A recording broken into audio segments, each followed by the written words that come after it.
باللہ من الشیطان الرجیم بسم اللہ الرحمن الرحیم نحمده ونستعینه ونستغفره ونؤمن به ونتوکل علیہ ونعوذ باللہ من شرور انفسنا ومن سیئات اعمالنا من یهده اللہ فلا مضل له ومن یضلله فلا هادی له ونشهد ان لا الہ الا اللہ وحدہ لا شریک له ونشهد ان محمدا عبده ورسوله صلی اللہ تعالی علیہ وآلہ واصحابہ اجمعین۔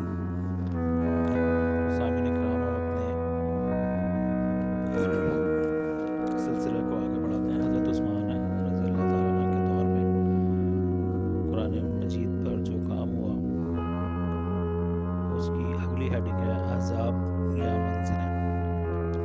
صحابہ رضی اللہ تعالیٰ عنہ اور تابعین رضی اللہ رحمۃ اللہ علیہ کا معمول تھا کہ وہ ہر ہفتے ایک قرآن مکمل کر لیتے تھے۔ اس مقصد کے لیے انہوں نے روزانہ تلاوت کی ایک مقدار مقرر کی ہوئی تھی جسے حزب یا منزل کہا جاتا ہے۔ اس طرح پورے قرآن کو کل 7 احزاب پر تقسیم کیا گیا۔ اجزاء یا پارے۔ آج کل قرآن کریم 30 اجزاء پر منقسم ہے جنہیں 30 پارے کہا جاتا ہے۔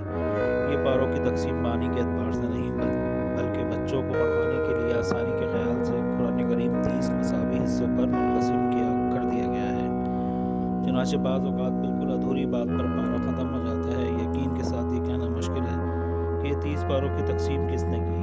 بعض حضرات کا خیال ہے کہ حضرت عثمان غنی رضی اللہ تعالیٰ عنہ نے مصاحف نقل کراتے وقت انہیں 30 مختلف صحیفوں میں لکھوایا، لہٰذا یہ تقسیم آپ کے ہی زمانے کی ہے، لیکن مقتدمین میں کتابوں میں اس کی کوئی دلیل احکر کو نہیں مل سکی۔ البتہ علامہ بدر الدین زرکشی رحمۃ اللہ علیہ نے لکھا ہے کہ قرآن کے 30 پارے مشہور چلے آتے ہیں اور مدارس کے قرآن نسخوں میں ان کا رواج ہے۔ بظاہر ایسا معلوم ہوتا ہے کہ یہ تقسیم عہد صحابہ کے بعد تعلیم کی سہولت کے لیے کی گئی ہے۔ واللہ رکوع۔ برصغیر کے نسخوں میں ایک علامت جو آج تک رائج چلی آتی ہے رکوع کی علامت ہے۔ اس کے تعین قرآن کریم کے مضامین کے لحاظ سے کی گئی ہے، یعنی جہاں ایک سلسلہ کلام ختم ہوا وہاں رکوع کی علامت حاشیہ پر حروف عین بنا دی گئی ہے۔ احکر کو جستجو کے باوجود مستند طور پر یہ معلوم نہیں ہو سکا کہ رکوع کی ابتدا کس نے اور کس دور میں کی۔ البتہ یہ بات تقریباً یقینی ہے کہ اس علامت کا مقصد آیات کی ایسی متوسط مقدار کی تعین ہے جو ایک رکعت میں پڑھائی جا سکے، اور اس کو رکوع اسی لیے کہتے ہیں کہ نماز میں اس جگہ پہنچ کر رکوع کیا جائے۔ رموز اوقاف۔ تلاوت اور تجوید کی سہولت کے لیے ایک اور مفید کام یہ کیا گیا کہ مختلف قرآنی جملوں پر ایسے اشارے لکھ دیے گئے جن سے یہ معلوم ہو سکے کہ اس جگہ وقف کرنا یعنی سانس لینا کیسا ہے۔ ان اشارات کو رموز اوقاف کہتے ہیں اور ان کا مقصد یہ ہے کہ یہ ایک غیر عربی دان انسان بھی جب تلاوت کرے تو صحیح مقام پر وقف کر سکے اور غلط جگہ سانس توڑنے سے معنی میں کوئی تبدیلی پیدا نہ ہو۔ ان میں سے اکثر رموز سب سے پہلے علامہ ابو عبداللہ محمد بن تیفور سجاوندی رحمۃ اللہ علیہ نے وضع فرمائے کہ ان رموز اوقاف کی تفصیل کچھ اس طرح سے ہے۔ دعا۔ یہ وقف مطلق ہے کا مخفف ہے اور اس کا مطلب یہ ہے کہ یہاں بات پوری ہو گئی، اس لیے یہاں وقف کرنا بہتر ہے۔ جیم۔ یہ وقف جائز کا مخفف ہے اور اس کا مطلب یہ ہے کہ یہاں وقف کرنا جائز ہے۔ زال۔ یہ وقف مجوز کا مخفف ہے جس کا مطلب یہ ہے کہ یہ وقف کرنا درست تو ہے لیکن بہتر یہ ہے کہ وقف نہ کیا جائے۔ سواد۔ یہ وقف مرخص کا مخفف ہے اور اس کا یہ مطلب ہے کہ اس جگہ پر تو پوری بات نہیں ہوئی لیکن جملہ چونکہ طویل ہو گیا ہے اس لیے سانس لینے کے لیے دوسرے مقامات کے بجائے یہاں وقف کرنا چاہیے۔ میم۔ یہ وقف لازم کا مخفف ہے، اس کا مطلب یہ ہے کہ اگر یہاں وقف نہ کیا گیا تو آیت کے معنی میں فحش غلطی کا امکان ہے، لہٰذا یہاں وقف کرنا زیادہ بہتر۔ بعض حضرات اسے وقف واجب بھی کہتے ہیں لیکن لیکن اس سے مراد فقہی واجب نہیں جس کے ترک سے گناہ ہو، بلکہ مقصد صرف یہ ہے کہ تمام اوقاف میں اس جگہ وقف کرنا سب سے زیادہ بہتر ہے۔ لام الف، یہ لام الف تکفف کا مخفف ہے۔ اس کا مطلب یہ ہے کہ یہاں نہ ٹھہرو، لیکن اس کا منشا یہ نہیں ہے کہ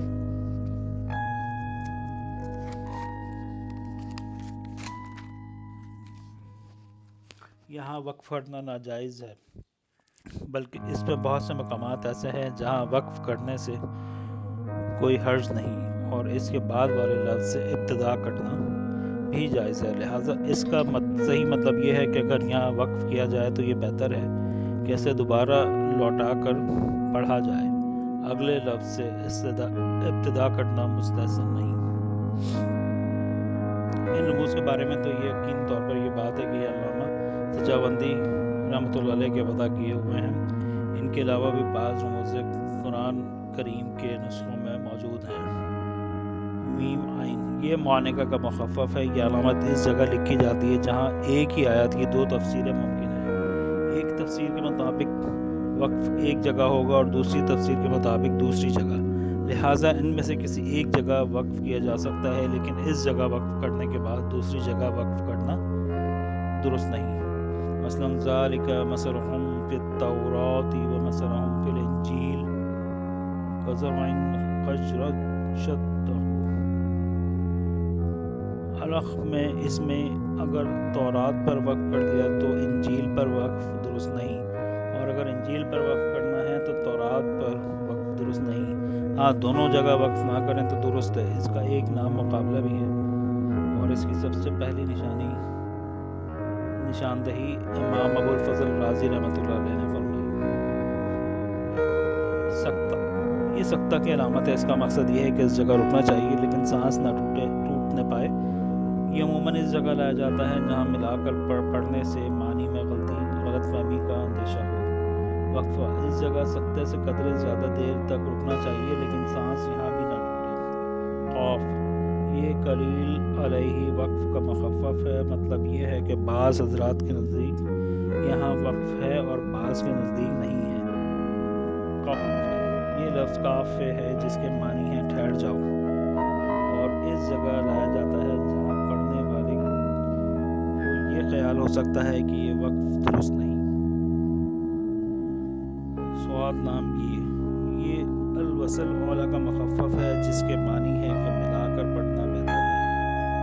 سواد، یہ قد یوصل کا مخفف ہے، یعنی بعض لوگ یہاں ٹھہرتے ہیں اور بعض ملا کر پڑھنے کو پسند کرتے ہیں۔ وقف النبی صلی اللہ علیہ وسلم، یہ ان مقامات پر لکھا جاتا ہے جہاں کسی روایت کی روح سے یہ ثابت ہے کہ آن حضرت صلی اللہ علیہ وسلم نے تلاوت کرتے ہوئے اس جگہ سے وقف فرمایا۔